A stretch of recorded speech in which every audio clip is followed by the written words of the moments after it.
Whether Agent Larcin has stolen your heart or stolen your briefcase, you are sure to have some strong feelings about Deceive Inc.'s Gentleman Thief. In this video, we're going to be looking at Larcin's strengths and weaknesses, going over his kit, and we're going to showcase two different Larcin builds. His initial build that everyone must use, and my personal preferred build. While I may not be the world's #1 Larcin, this guide should be more than enough for you to hit the ground running. Alright, let's start it up. While classes aren't really a thing in Deceive Inc., Larcin is identified as a scoundrel. Scoundrels tend to have very powerful expertise abilities, and proper use of them can turn the tides of fights or even the entire game. All unlocks in Deceive are linked to character progression or the character mastery system. As you play more with Larcin, you'll gain more mastery points and mastery levels. At levels 2, 6, and 10, you'll gain cosmetics. At 3, 4, and 5, you'll gain passive 2, expertise 2, and weapon 2, and at 7, 8, and 9 you'll gain passive 3, expertise 3, and weapon 3. Once you have completed the 10 mastery levels, each agent has 100 echelons. This is a long-term system, estimated to take between 400 and 600 hours to complete, with cosmetic rewards along the way. Notably, at levels 10, 50, and 100 there's a costume, and at level 30 there is a unique agent-specific ink. Now let's talk about Larcin's weapons. Before we get into individual, it's important to talk about his gimmick, which is whenever he reloads from an empty mag, meaning an automatic reload, not a manual reload from hitting the reload button, he will throw his current gun, and if it hits another NPC or rival, you will do damage with that. As his gimmick exists on all of his weapons. Now let's talk about his first weapon, the Silence. This is a very good gun. I think on paper this can be considered potentially his best gun. My personal preference is not this one, but again, I do think stats-wise this might be his best.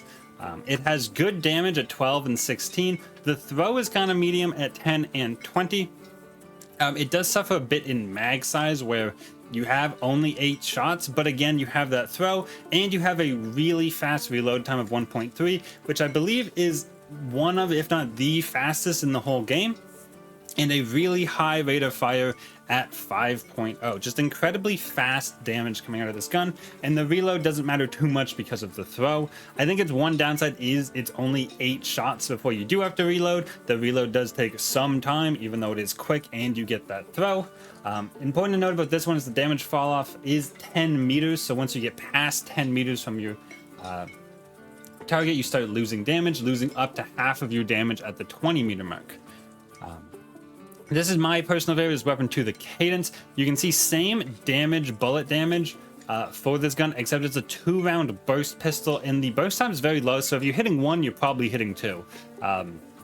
The throw damage is down just a little bit, but like doesn't matter too much. 1 damage and a little more than 1 to the head, but not that big a deal. The mag size is up to 12, which I think really makes a difference for me, along with the 2-round burst. Reload speed up 0.15 seconds is not a lot, and the rate of fire listed on screen there, since this is a burst weapon, is bugged. It's not 9 shots per second, but it's not quite known what it actually is, though it is definitely less than that. This one has a slightly further fall off range of 20 meters, so you can be a lot farther away than weapon 1 is with this one as well. And once you get past the 30 meter route, you are doing 60% of your damage still, so you do get just a little more even at those like extreme ranges where really you're probably not fighting to begin with. I think even 20 meters is pretty far. Finally, we have the Violence, which really goes all in on his gimmick, the throw. We can see the bullet damage is like still slightly more, but the throw damage is really high. The 30 and 60 to the head, especially that 60 to the head, is a lot. And this one actually has the benefit of having a smaller mag, only 4 shots before. Like this one, instead of being, oh, I have to reload after 4 shots, it's, oh, I can shoot 4 times and then I get to throw my gun for big damage. Again, reload speed, like in between the other two, not that big a deal because you actually want to reload. That's where most of the damage in this weapon is. Fire rate is slower than the last two at 3.5 shots per second.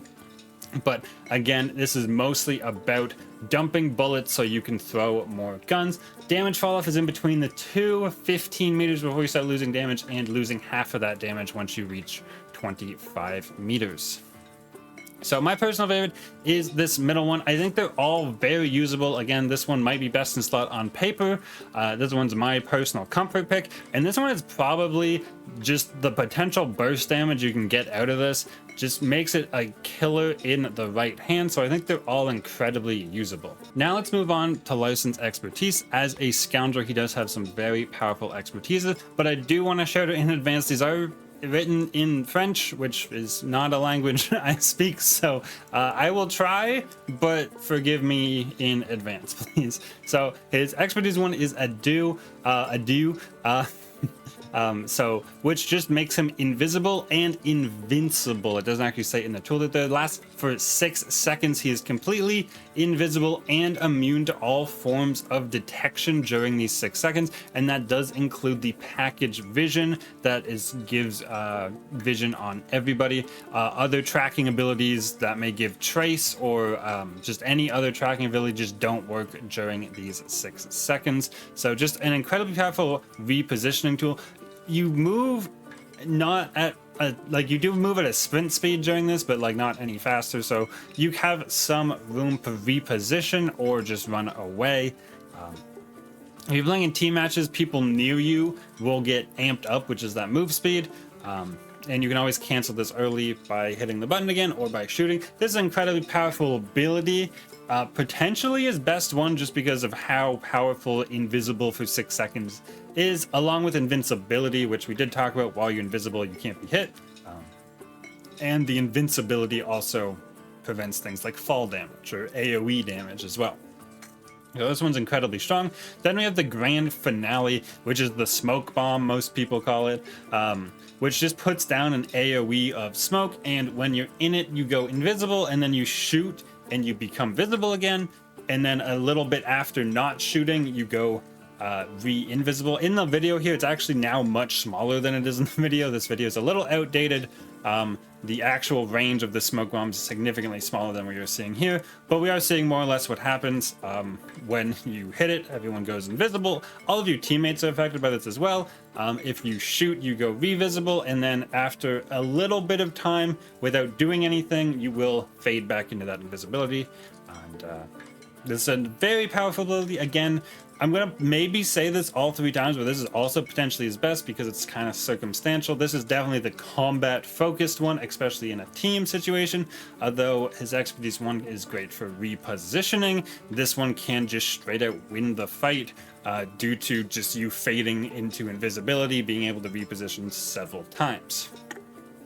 His final expertise is the Tour de Monde, which is again an invisible. This is very similar to his expertise one, except you gain amped up move speed the whole time you're invisible, with the downside of you do leave a trail behind him. Once again, allies near you, if you use his ability, do get the amped up. They don't get the invisible though, and as always, you can cancel this one early as well.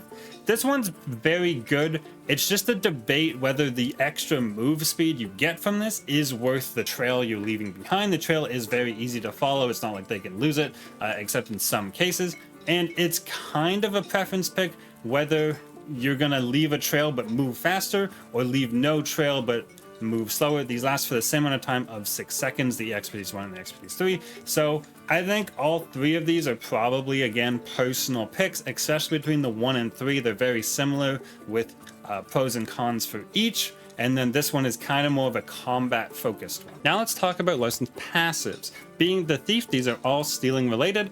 And 2 of them are very similar, so we'll try to differentiate these. Very simply, passive 1 is when you melee, you will steal an item. You will steal the most valuable item, so that is just based on items you don't have, combined with just a straight up list. So the most valuable item you can steal is actually the package from a rival, and then gold keycard is next, and then gold chip. Purple keycard, purple chip, all the way down. Finally, green keycard, green chip, and then gray chip. And then if they don't have any of those you can steal, it is possible to steal 1 intel. And if you have full intel or they have no intel, after it's checked every other item you could possibly steal in the whole list, you just don't get anything. Worth noting here, this is just an edit to the regular melee. So You just do the 15 damage as a regular melee. This works on a charged melee as well. You don't get anything more, but it's just in addition to a melee, you steal one of these items, and it's very good. His passive 2 here is a little bit different to do with breaking cover. Again, stealing items. We talked about that list. It's the same list, except that this one can't interact with the package at all. So basically, when you break someone's cover, they drop their most valuable item, except it's the same list of items, except not the package. That's just not possible. So this one's very good if people are using strong chips on their higher chips, because this one doesn't check what you have before it drops the item. It will usually drop a gold keycard, gold chip, maybe a purple, but it's the most valuable item they have, not having anything to do with stuff you're missing. So if someone's running a very important chip, or you're missing a very high keycard, this can come in very handy. One combo with this is the tripwires, which does break cover. Actually does work if you place tripwires that break someone's cover and you have this passive. They will drop the item when their tripwires are broken. You don't have to be around. Obviously the normal way: break their cover, shoot them, melee them, that sort of thing. This one's pretty good, but again, a bit dependent on what your opponent is running for their chip build. And then finally, the pickpocket. This one is the most complex one, just because it's so slightly different to the passive 1 that people get confused, so I'll try to make it pretty obvious. This one, it changes your melee attack similar to passive 1, but it only works while you're in cover. So while Larcin's in cover, your melee attack no longer deals any damage. It will no longer break your cover, and it will no longer break enemy cover. All it will do, the sole use of your melee while you're in cover with this passive, is to steal those items. Same list, exact same, including the package, as the passive 1. Importantly here, if you hit an NPC with your melee, you do gain some heat, which can be negative, but this is a pretty good spy check tool. If you hit an NPC and you get heat, that's a real NPC. If you get an item, that's a player, and well, you can decide what to do from there. The way people get a bit confused is once you're out of cover with this passive, you have a regular melee. There is no stealing with this when you are out of cover. It only works when you are in cover. If you are in cover and your target's out of cover, you can still steal, but as soon as you lose your cover, there is no more pickpocketing, no more stealing with your passive. So this one is really not that great if you're trying to steal the package, if that's your goal, because the package carrier gets package vision. This will hopefully see you coming, and all they have to do is break your cover before you get in melee range to prevent you from stealing the package.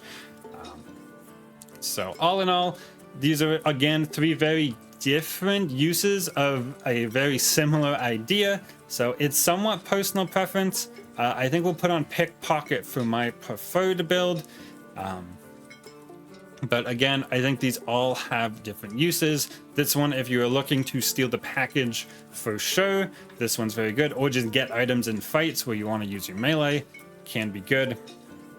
This one's pretty good in combat if people are running high HP chips or other chips where you can force them to drop it. And this one is a great spy checking tool, along with just potentially getting stuff for free. In terms of gadgets, well, nothing is specifically better for Larcin than any other stuff. I will try to mention a couple here. Specifically, we call that tripwires with the passive 2, making enemy rivals drop items when these break their cover, whether you're nearby or not. Other just recon ones, or hack trap here even, could just let you know someone's a player, so you could potentially steal off them. Not the most valuable thing, but potentially some potential there. The turret here works fairly well with his expertise too, the smoke bomb. While you can't actually put the turret down while you're invisible, if you throw it down and then you wait that short amount of time to become invisible in your smoke bomb, the turret will continue shooting them, and you can cause them to have to split their focus that way, and it gives your turret time to set up. I don't really see any other gadgets. Again, maybe the bait box, if you can get someone to come to it, and then you can steal stuff off them. But I'm not really sure any of these are better than any of the others, except for the few we listed with the few edge cases. Now to talk about field upgrades. Again, we will be running the base build as the one that when you start the game. Larcin, being a scoundrel with his powerful and useful expertises, tends to like very high expertise cooldown. I would even push this up. I would just swap these two most of the time. And since we're playing solos, I don't think extended ammo pouch is really necessary. One thing that is very good on Larcin is cover accelerator. At blue or higher, the 6 seconds you get from being invisible. If you have a blue or higher cover acceleration chip, you can be sprinting the entire time you are invisible, and you will have your cover back before you become visible again. So that's a very good one to put on as well. I don't think besides the field agent kit and the cover accelerator, any of these other ones matter particularly more than any others. Potentially food health here, since you can go invisible, you're more likely to make it to food sources than some other agents. That's a small niche one maybe. And as always, extraction infiltration scanner here is just not very useful, and I don't recommend taking it. And that's really all we'll talk about for the field upgrades. This is not a field upgrade specific guide. And now we're about to get into our initial and preferred build showcase. Our initial build is of course the 1, 1, and 1, as everyone has to use that. For a preferred build, we will be using a 2, 3, 3, I think, just to show off the difference between 1 and 3 here. So that'll be the 2 builds coming up, and I will see you in the initial build in game in 1 moment. All right, we got our initial build Larcin gameplay showcase going on right now. Let's do it. Just as we start here and I start gathering all the intel around where I spawned, and that's free gray safe. Just want to do shout out, if you are new to the game, for the first 35-ish account levels, you do get put into a beginner's queue. This sounds good for me.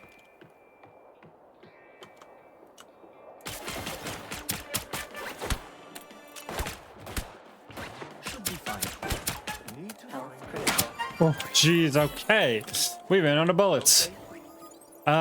Is that 2 people down? It is. Oh, okay, that's great for me. The ace got the red, and then I finished off the ace. Hopefully no one else is around. We do have our poof now, finally. Our expertise, if we need. Whew, that was some adventure at the start. Look at this, free entry even. Oh, and grab that key card. We do need a bunch of ammo. We do need more HP, but I'm not super worried about it right this second, although maybe I should be. Yeah. Should probably be a little more aware of your HP than I am being currently. I'm going to hit my health valve, and it's the 85. That's still low. But I didn't finish talking about beginner's queue. So if you are in beginner's queue, that puts you against other beginners and potentially bots, and you can opt out. But there's no such protection here as someone over level 600 in the game. That obviously just doesn't exist. So we're playing this initial build against just real players, high level. I don't want to say like some of the best players in the whole game, because I can't really know. But like, this is normal matchmaking. There's no like, I don't know, smurfing on fools. I don't know what to say. Okay, so now that we got our key cards and our purple, we can then get our blue. I like to do this on this specific room because we got the key card going out this door here. Obviously a purple door as a blue guard, little bit suspicious. So we get to go out the window there, which is also suspicious, but you get to look out the window first. So I think you're not as bad. Let's gather some intel here. And yeah, so whoop, that had 2 intel in it. Also, what I'm doing here is immediately knowable if I'm a player, because guards do not open drawers. And notably, when I'm using the spyglass queue, I'm not moving. One big easy mistake beginners like to make, especially with the spyglass gadget, is moving while you're using it makes it a lot easier to make movement mistakes due to the zoom in on it. So we might try to show that off a little more. Let's see what's in this room. Okay, yeah, we can show it off a little bit on this 3 that's down there. Hopefully no one comes in while we're doing this. So For example, you can just not move. Obviously, if you're not moving, you can't make movement mistakes. But what new players oh, I can't do it now. We just gotta run. This is the only plan. I can't show it off.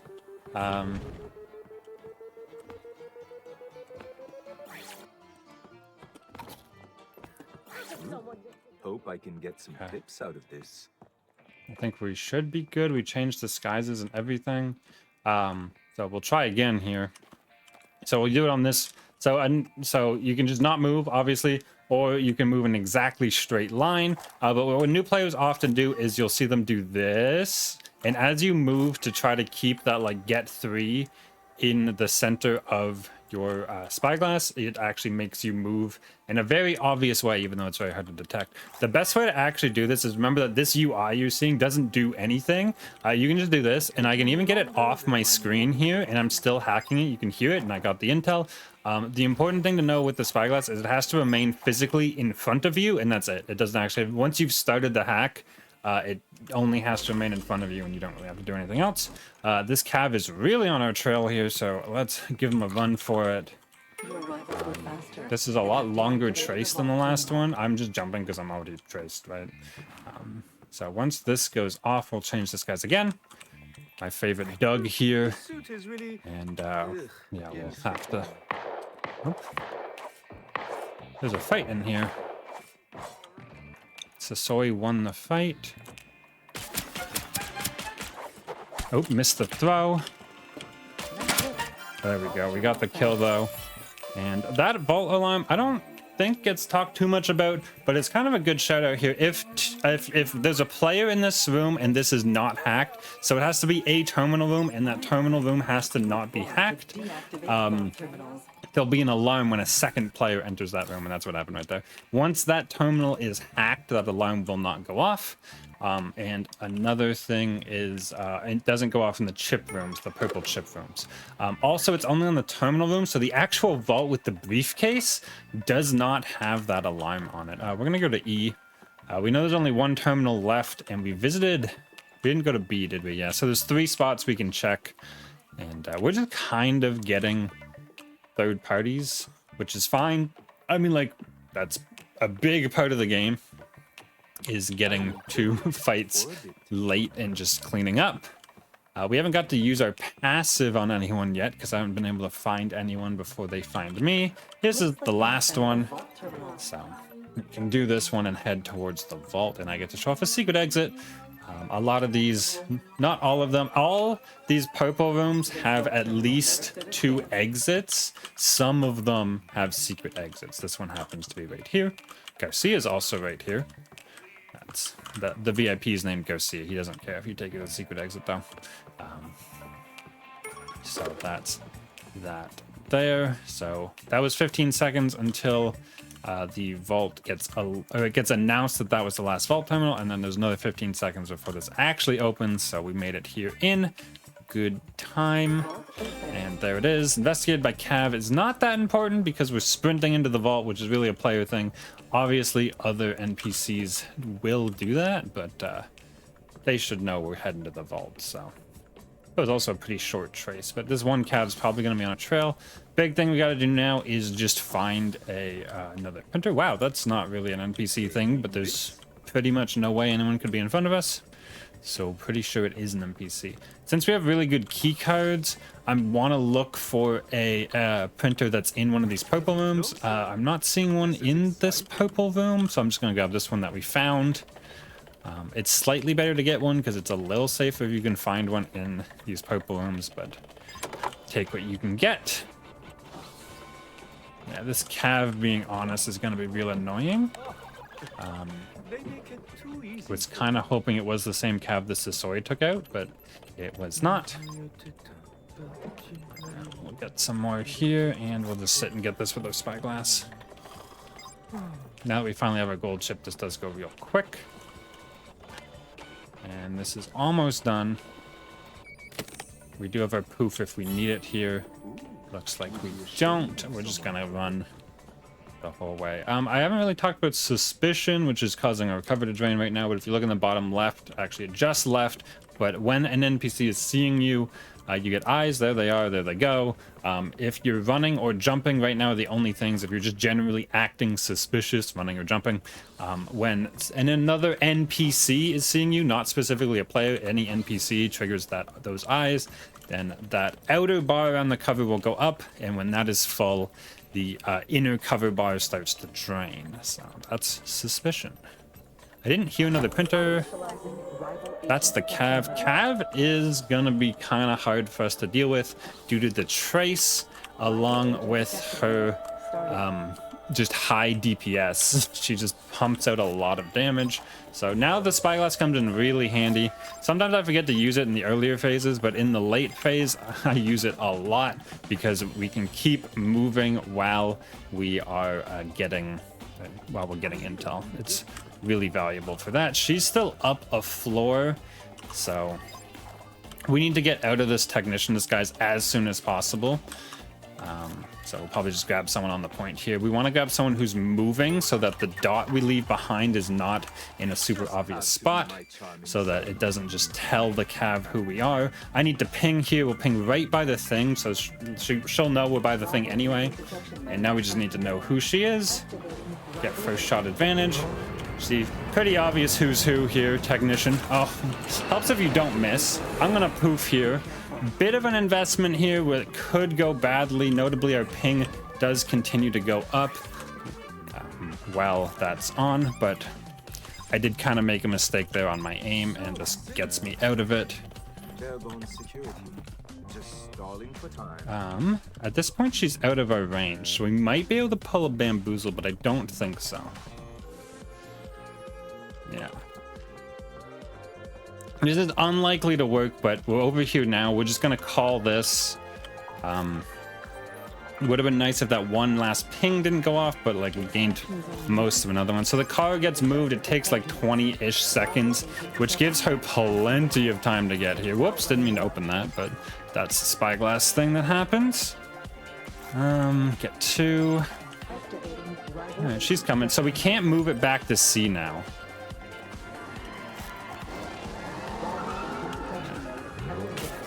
If I could hit shots on this Cav, we'd be doing a lot better. We're gonna poof here with 3 bullets left. Oh, we missed the throw. That's not good. She's 1 shot from death. 2 shots from death, I guess. I hit 2. She's at 3. I think that's the best we can do. I missed a bunch, including the throw, but that was a really good showing, and I covered a lot of important things in that initial. So like surviving with 3 HP is the difference between me landing a headshot and not, or 1 more bullet or 1 throw. So I think that was a really good showing of the initial build. You can't win them all. So yeah, I think that's a pretty good initial. So we'll go to the preferred build, which I think I said in the beginning was we were going to use a 2-3-3, weapon 2, expertise 2, passives, expertise 3, passive 3, just to show the big differences between 1 and 3. So I'll head into that game, and I'll see you guys right there. All right, time for our preferred build showcase here. We got the golden outfit on, the golden gun, and we got fragrant short at night. Well, let's grab a little intel, grab the gray safe in this, and get out of this building. Bad memories in here. No, but this is, I think this is the same building we might have been in the spy one, where I said this is somewhat known for having people come look for people in it. So let's just head on out. I'm actually gonna go to B. I've decided we're gonna make this bounce pad play, which looks really sus, but the fact you kind of just get out of everyone's view pretty quickly makes it a lot safer than people think. So like a bunch of people may have seen this NPC bounce pad in this window, but by the time they run all the way around, I'm now this Doug, totally different NPC. And we can show off the knock here since our passive doesn't break our cover. That's unlucky. There's no guards in here, or at least none that are coming out to open the door. We can't show off this knock. Yeah, no guards in here. The idea is the goats in here come out to shoot you, and then you can just walk in. And since you're Larcin, to use your invis to gain your cover back, and you just keep going. But since our melee doesn't break our cover, it's not a real knock. You have to shoot the door with this one, so. Investing 2 ammo isn't nothing. That was a Chavez fighting an Octo. Look elsewhere, Agent. Just outside?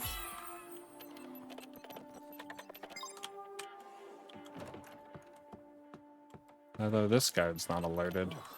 Impossibly long. We'll hang out for a bit. I'm not exactly... It was near, but don't know how close. We don't want to get caught either, but they probably have to heal. So... Should be okay to get this. Oh, that's a different gun. Sound kind of like a cav. I can never say no to extras. Okay, now let's head out and see what's happening. It's a lot of violent noise for not a lot of action. I think we're even going to shift to this NPC here, just because there's a lot of noise and I need to be able to find it. I know a spy. I see one. Don't miss. Must be nice to have others do your job. Alright, now we can crouch like a real NPC would. Yeah, and we still have our button just in case someone saw us crouch or land those last few hits. And while we're down, we can even... Oh, we can get up now. We can even use our thing here. Now I think we'll go A and then Deceive if it's still available. We never got our blue because I was in a bit of a hurry, but we got great key cards, so... I'm just grabbing an outfit. Oop! Time to take myself way That is too serious. someone fighting an... There's a spy. Did they I think it's this... Coward. Oh, they're gone. They went up the street. I think I might be them. They turned around though. That'd be a little weird. I don't know. There was an ace fighting a madam, I guess, though. I don't know if the ace is still in there. Guess we're gonna find out. Bounce pad is still there, but don't know who that was from.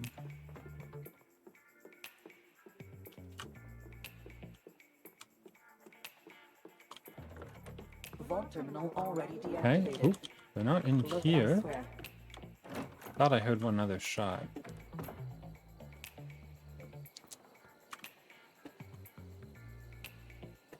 Seems like no. I'm gonna do this jump because people don't really look up.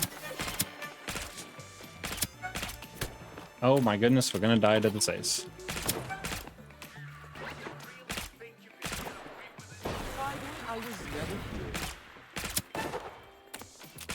Okay, we did get it. And we got the gold chip out of it as well. We should break our bounce pad because we're not going to go back for it. And we still don't have our blue. I think we're just going to invest the time to go to B and get our blue just to make sure we get it because the phase will be ending soon. And this is 10 HP and it's not here. All right.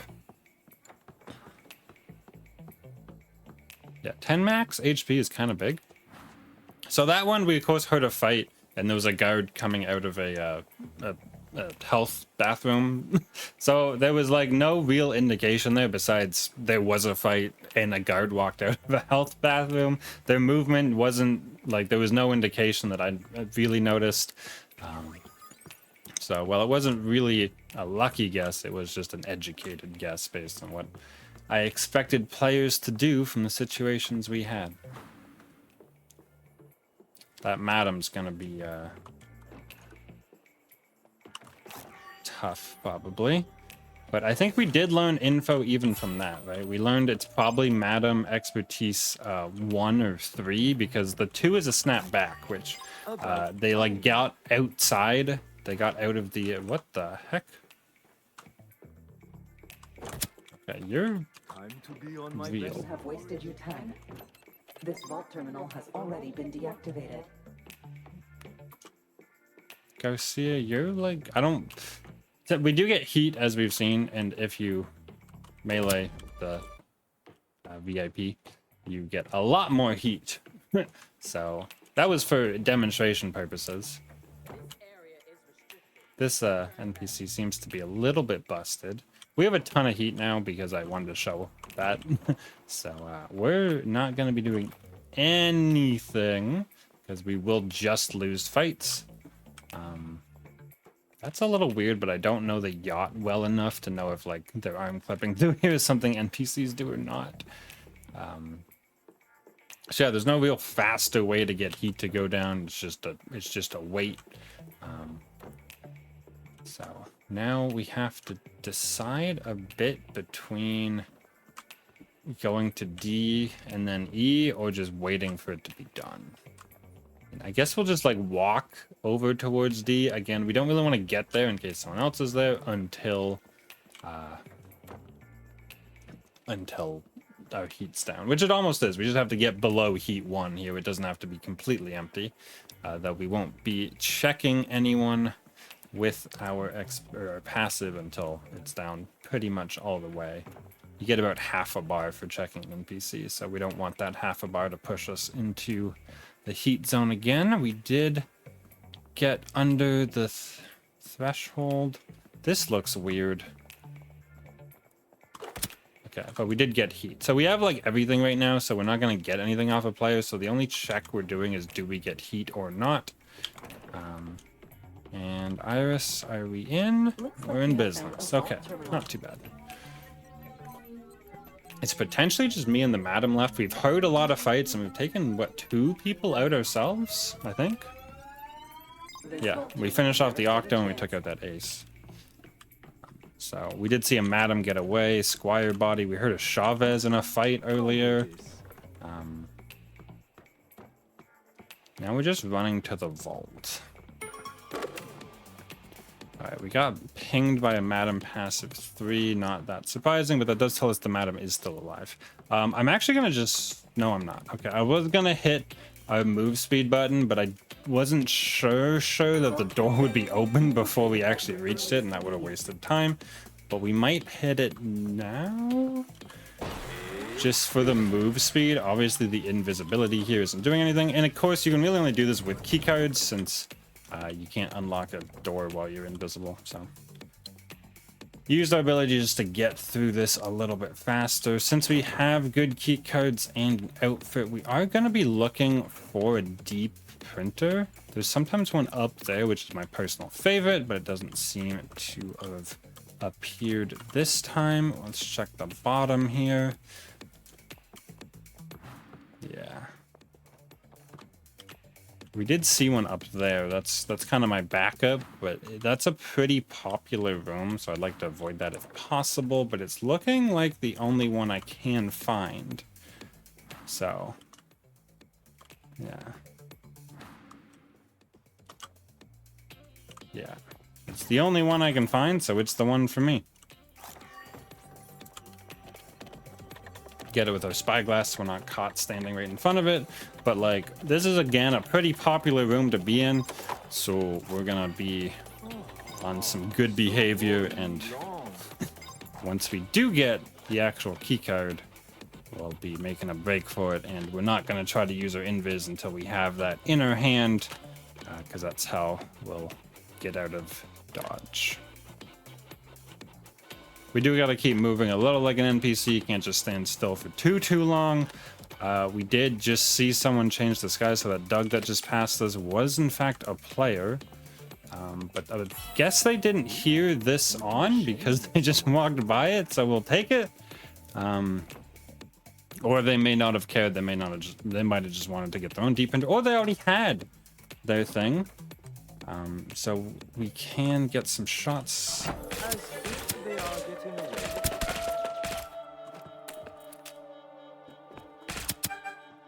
Dang, we're not quite gonna get it, and it's a madam. Oh, we did get it, and that was the last player. Oh. We don't need to heal here, but I'll just hit the buttons on the way out. We know it's the last one because the car called as soon as they were dead, so there is no one else. I don't even have to look. In the interest of time, button.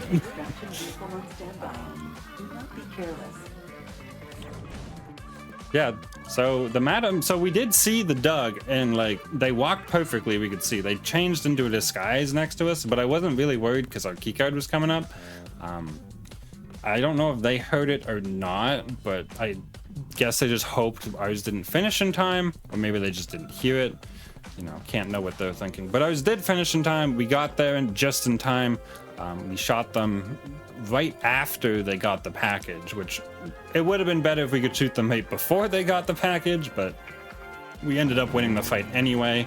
Again, that knowledge we picked up earlier in the game actually did come in handy, because we assumed it was like an expertise 1 or 3 where you can only go forward, though it's not the snap back ability.